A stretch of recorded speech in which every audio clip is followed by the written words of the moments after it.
बोलो गुरुदेव भगवान की जय। प्यारे कृष्ण कन्हैया लाल की जय। पद्म पुराण उत्तरखंड। फाल्गुन मास की विजया तथा आमल की एकादशी का महात्म्य। युधिष्ठिर ने पूछा, वासुदेव, फाल्गुन के कृष्ण पक्ष में किस नाम की एकादशी होती है? कृपा करके बताइए। भगवान श्री कृष्ण बोले, युधिष्ठिर, एक बार नारद जी ने कमल के आसन पर विराजमान होने वाले ब्रह्मा जी से प्रश्न किया, सुरश्रेष्ठ, फाल्गुन के कृष्ण पक्ष में जो विजया नाम की एकादशी होती है, कृपया उसके पुण्य का वर्णन कीजिए। ब्रह्मा जी ने कहा, नारद सुनो, मैं एक उत्तम कथा सुनाता हूँ जो पापों को अपहरण करने वाली है।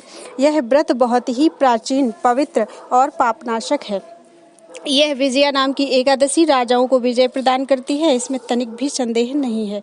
पूर्व काल की बात है, भगवान श्री रामचंद्र जी 14 वर्षों के लिए वन गए और वहाँ पंचवटी में सीता तथा लक्ष्मण के साथ रहने लगे। वहां रहते समय रावण ने चपलतावश विजयात्मा श्री राम की तपस्विनी पत्नी सीता को हर लिया। उस दुख से श्री राम व्याकुल हो उठे। उस समय सीता जी की खोज करते हुए वे वन में घूमने लगे। कुछ दूर जाने पर उन्हें जटायु मिले, जिनकी आयु समाप्त हो चुकी थी। इसके बाद उन्होंने वन के भीतर कबंध नामक राक्षस का वध किया। फिर सुग्रीव के साथ उनकी मित्रता हुई। तत्पश्चात श्री राम के लिए वानरों की सेना एकत्रित हुई। हनुमान जी ने लंका के उद्यान में जाकर सीता जी का दर्शन किया और उन्हें श्री राम की चिन्ह स्वरूप मुद्रिका प्रदान की। यह उन्होंने महान पुरुषार्थ का काम किया था। वहां से लौटकर वे श्री रामचंद्र जी से मिले और लंका का सारा समाचार उनसे निवेदन किया। हनुमान जी की बात सुनकर श्री राम ने सुग्रीव की अनुमति लेकर लंका को प्रस्थान करने का विचार किया और समुद्र के किनारे पहुंचकर उन्होंने लक्ष्मण से कहा, सुमित्रा नंदन, किस पुण्य से इस समुद्र को पार किया जा सकता है? यह अत्यंत अगाध और भयंकर है, जल जंतुओं से भरा हुआ है। मुझे ऐसा कोई उपाय नहीं दिखाई देता जिससे इसको सुगमता से पार किया जा सके। लक्ष्मण बोले, महाराज, आप ही आदिदेव और पुराण पुरुष पुरुषोत्तम हैं, आपसे क्या छिपा है? यहाँ द्वीप के भीतर बकदालव्य नामक मुनि रहते हैं। यहाँ से आधे योजन की दूरी पर उनका आश्रम है। रघुनंदन, उन प्राचीन मुनीश्वर के पास जाकर उन्हीं से इसका उपाय पूछिए। लक्ष्मण जी की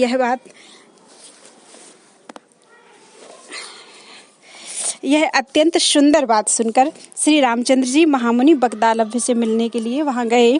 वहां पहुंचकर उन्होंने मस्तक झुकाकर मुनि को प्रणाम किया।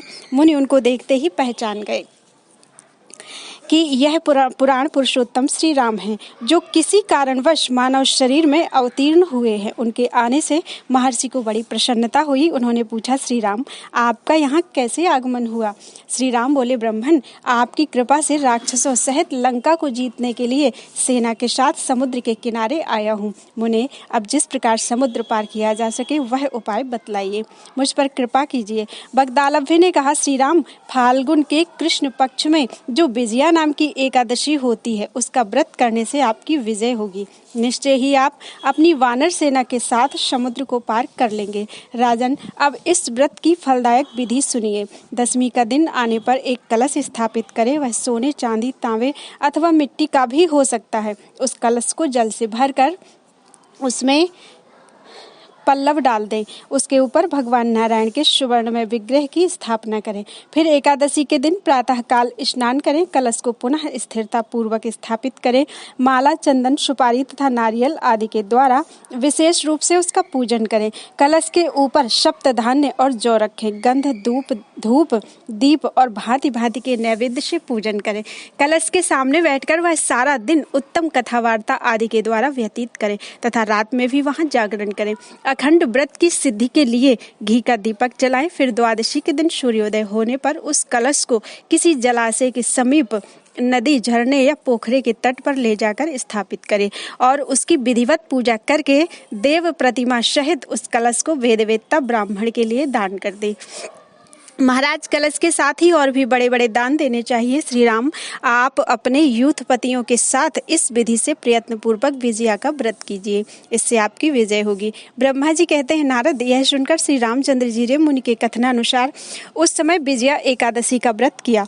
उस व्रत के करने से श्री रामचंद्र जी विजयी हुए। उन्होंने संग्राम में रावण को मारा, लंका पर विजय पाई और सीता को प्राप्त किया। बेटा, जो मनुष्य इस विधि से व्रत करते हैं उन्हें इस लोक में विजय प्राप्त होती है और उनका परलोक भी अक्षय बना रहता है। भगवान श्री कृष्ण कहते हैं, युधिष्ठिर, इस कारण विजया का व्रत करना चाहिए। इस प्रसंग को पढ़ने और सुनने से वाजपेयी यज्ञ का फल मिलता है। युधिष्ठिर ने कहा, श्री कृष्ण, मैंने विजया एकादशी का महात्म्य, जो महान फल देने वाला है, सुन लिया। अब फाल्गुन शुक्ल पक्ष की एकादशी का नाम और महात्म्य बताने की कृपा कीजिए। भगवान श्री कृष्ण बोले, महाभाग धर्मनंदन, सुनो, तुम्हें इस समय वह प्रसंग सुनाता हूँ जिसे राजा मानधाता के पूछने पर महात्मा वशिष्ठ ने कहा था। फाल्गुन शुक्ल पक्ष की एकादशी का नाम आमलकी है। इसका पवित्र व्रत विष्णु लोक की प्राप्ति कराने वाला है। मानधाता ने पूछा, द्विज श्रेष्ठ, यह आमलकी कब उत्पन्न हुई, मुझे बताइए। वशिष्ठ जी ने कहा, महाभाग सुनो, पृथ्वी पर आमलकी की उत्पत्ति किस प्रकार हुई यह बताता हूँ। आमलकी महान वृक्ष है जो सब पापों का नाश करने वाला है। भगवान विष्णु के थूकने पर उनके मुख से चंद्रमा के समान कांतिमान एक बिंदु प्रकट हुआ। वह बिंदु पृथ्वी पर गिरा। उसी से आमलकी यानी आंवले का महान वृक्ष उत्पन्न हुआ। यह सभी वृक्षों का आदिभूत कहलाता है। इसी समय समस्त प्रजा की सृष्टि करने के लिए भगवान ने ब्रह्मा जी को उत्पन्न किया। उन्हीं से इन प्रजाओं की सृष्टि हुई। देवता, दानव, गंधर्व, यक्ष, राक्षस, नाग तथा निर्मल अंतःकरण वाले महर्षियों को ब्रह्मा जी ने जन्म दिया। उनमें से देवता और ऋषि उस स्थान पर आए जहां विष्णुप्रिया आमलकी का वृक्ष था। महाभाग, उसे देखकर देवताओं को बड़ा विस्मय हुआ। वे एक दूसरे पर दृष्टिपात करते हुए उत्कंठा पूर्वक उस वृक्ष की ओर देखने लगे और खड़े खड़े सोचने लगे कि प्लक्ष्मीस पाकर आदि वृक्ष तो पूर्व कल्प की ही भांति हैं, जो सबके सब हमारे परिचित हैं, किंतु इस वृक्ष को हम नहीं जानते। उन्हें इस प्रकार चिंता करते देख आकाशवाणी हुई, महर्षियों, यह सर्वश्रेष्ठ आमलकी का वृक्ष है, अर्थात आंवले का वृक्ष है, जो विष्णु को प्रिय है। इसके स्मरण मात्र से गोदान का फल मिलता है। स्पर्श करने से इससे दूना और फल भक्षण करने से 3 गुना पुण्य प्राप्त होता है। इसलिए सदा प्रयत्न पूर्वक आंवले का सेवन करना चाहिए। यह सब पापों को हरने वाला वैष्णव वृक्ष बताया गया है। इसके मूल में विष्णु, उसके ऊपर ब्रह्मा, स्कंध में परमेश्वर भगवान रुद्र, शाखाओं में मुनि, टहनियों में देवता, पत्तों में वसु, फूलों में मरुदगण तथा फलों में समस्त प्रजापति वास करते हैं। आमल की सर्वदेवमयी बताई गई है, अतः विष्णु भक्त पुरुषों के लिए यह परम पूज्य है। ऋषि बोले, अव्यक्त स्वरूप से बोलने वाले महापुरुष, हम लोग आपको क्या समझें? आप कौन हैं, देवता हैं या कोई और? हमें ठीक ठीक बताइए।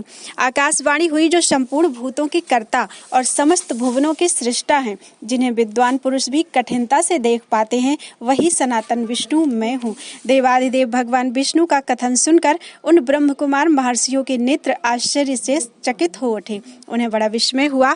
वे आदि अंत रहित भगवान की स्तुति करने लगे। ऋषि बोले, संपूर्ण भूतों के आत्मभूत आत्मा एवं परमात्मा को नमस्कार है। अपनी महिमा से कभी च्युत न होने वाले अच्युत को नित्य प्रणाम है। अंतरहित परमेश्वर को बारंबार प्रणाम है। दामोदर, कवि, सर्वज्ञ और यज्ञेश्वर को नमस्कार है। मायापते, आपको प्रणाम है। आप विश्व के स्वामी हैं, आपको नमस्कार है। ऋषियों के इस प्रकार स्तुति करने पर भगवान श्री हरि संतुष्ट हुए और बोले, महर्षियों, तुम्हें कौन सा अभीष्ट वरदान दूं? ऋषि बोले, भगवान, यदि आप संतुष्ट हैं तो हम लोगों के हित के लिए कोई ऐसा व्रत बतलाइए जो स्वर्ग और मोक्ष रूपी फल प्रदान करने वाला हो। श्री विष्णु बोले, महर्षियों, फाल्गुन शुक्ल पक्ष में यदि पुष्य नक्षत्र से युक्त द्वादशी हो तो वह महान पुण्य देने वाली और बड़े बड़े पातकों का नाश करने वाली होती है। द्विजवरों, उसमें जो विशेष कर्तव्य है उसको सुनो। आमल की एकादशी में आंवले के वृक्ष के पास जाकर वहां रात्रि में जागरण करना चाहिए। इससे मनुष्य सब पापों से छूट जाता है और सहस्त्र गोदानों का फल प्राप्त करता है। विप्रगण, यह व्रतों में उत्तम व्रत है जिसे मैंने तुम लोगों को बताया है। ऋषि बोले, भगवान, इस व्रत की विधि बतलाइए, यह कैसे पूर्ण होता है? इसके देवता, नमस्कार और मंत्र कौन से बताए गए हैं? उस समय स्नान और दान कैसे किया जाता है? पूजन की कौन सी विधि है तथा उसके लिए मंत्र क्या है? इन सब बातों को यथार्थ रूप से वर्णन कीजिए। भगवान विष्णु ने कहा, द्विजवरों, इस व्रत की जो उत्तम विधि है वो उसको श्रवण करो। एकादशी को प्रातः काल दंत धावन करके यह संकल्प करें कि हे पुंडरीकाक्ष, हे अच्युत, मैं एकादशी को निराहार रहूंगा, दूसरे दिन भोजन करूंगा, आप मुझे शरण में रखें। ऐसा नियम लेने के बाद पतित, चोर, पाखंडी, दुराचारी, मर्यादा भंग करने वाले तथा गुरु पत्नीगामी मनुष्यों से वार्तालाप ना करें। अपने मन को वश में रखते हुए नदी में, पोखरे में, कुएं पर अथवा घर में ही स्नान करें। स्नान के पहले शरीर में मिट्टी लगाएं। मृत्तिका लगाने का मंत्र: अश्वक्रांते रथ क्रांते विष्णु क्रांते वसुंधरे मृत्तिके हर में पापम जन्म कोट्याम समर्जितम। हे वसुंधरे, तुम्हारे ऊपर अश्व और रथ चला करते हैं तथा वामन अवतार के समय भगवान विष्णु ने भी तुम्हें अपने पैरों से नापा था। मृत्तिके, मैंने करोड़ों जन्मों में जो पाप किए हैं, मेरे उन सब पापों को हर लो। स्नान मंत्र: त्वं मातः सर्वभूतानां जीवनं तत्तु रक्षकं स्वेदज उद्भिज जातीनां रसानां पतये नमः। स्नातो अहं सर्वतीर्थेषु हृद प्रस्त्रवणेषु च नदीषु देवखातेषु इदं स्नानं तुमे भवेत्।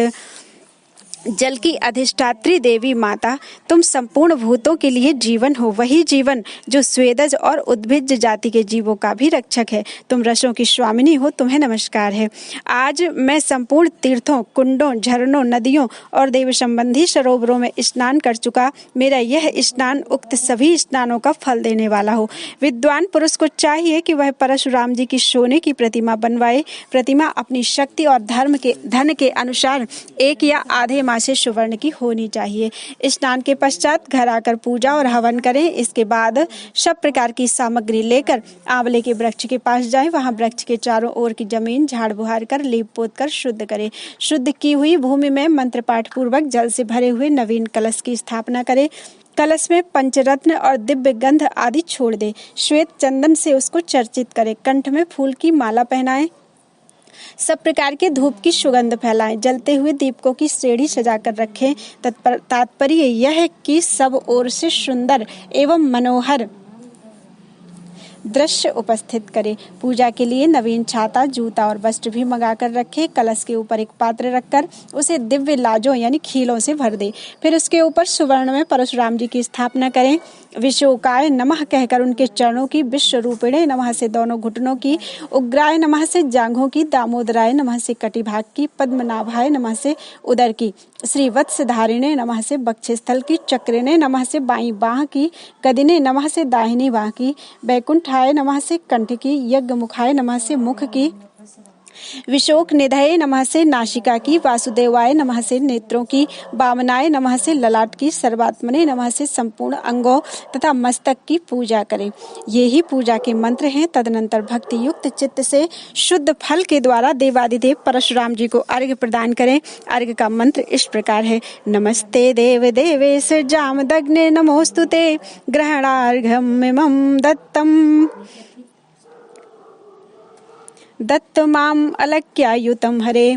हे देव देवेश्वर जमदग्नि नंदन श्री विष्णु स्वरूप परशुराम जी, आपको नमस्कार है। नमस्कार है। आंवले के फल के साथ दिया हुआ मेरा यह अर्घ्य ग्रहण कीजिए। तदनंतर भक्ति युक्त चित्त से जागरण करें। नृत्य, संगीत, वाद्य, धार्मिक उपाख्यान तथा श्री विष्णु संबंधिनी कथा वार्ता आदि के द्वारा वह रात्रि व्यतीत करें। उसके बाद भगवान विष्णु के नाम ले लेकर आमल की वृक्ष की परिक्रमा 108 या 28 बार करें। फिर सवेरा होने पर श्री हरि की आरती करें। ब्राह्मण की पूजा करके वहां की सब सामग्रियों से निवेदन कर दे। परशुराम जी का कलश, 2 वस्त्र, जूता आदि सभी वस्तुएं दान कर दे और यह भावना करे कि परशुराम जी के स्वरूप में भगवान विष्णु मुझ पर प्रसन्न हो। तत्पश्चात आमलकी का स्पर्श करके उसकी प्रदक्षिणा करें और स्नान करने के बाद विधि पूर्वक ब्राह्मणों को भोजन कराएं। तदनंतर कुटुंबियों के साथ बैठकर स्वयं भी भोजन करें। ऐसा करने से जो पुण्य होता है वह सब बतलाता हूँ, सुनो। संपूर्ण तीर्थों के सेवन से जो पुण्य होता है, प्राप्त होता है तथा सब प्रकार के दान देने से जो फल मिलता है, वह सब उपर्युक्त विधि के पालन से सुलभ होता है। समस्त यज्ञों की अपेक्षा भी अधिक फल मिलता है, इसमें तनिक भी संदेह नहीं है। यह व्रत सब व्रतों में उत्तम है, जिसका मैंने तुम्हें पूरा पूरा वर्णन किया है। वशिष्ठ जी कहते हैं, महाराज, इतना कहकर देवेश्वर भगवान विष्णु वही अंतर्धान हो गए। तत्पश्चात उन समस्त महर्षियों ने उक्त व्रत का पूर्ण रूप से पालन किया। नृपश्रेष्ठ, इसी प्रकार तुम्हें भी इस व्रत का अनुष्ठान करना चाहिए। भगवान श्री कृष्ण कहते हैं, युधिष्ठिर, यह दुर्धर्ष व्रत मनुष्यों को सब पापों से मुक्त करने वाला है। बोलो एकादशी मैया की जय। बोलो गुरुदेव भगवान की जय। प्यारे कृष्ण कन्हैया लाल की जय।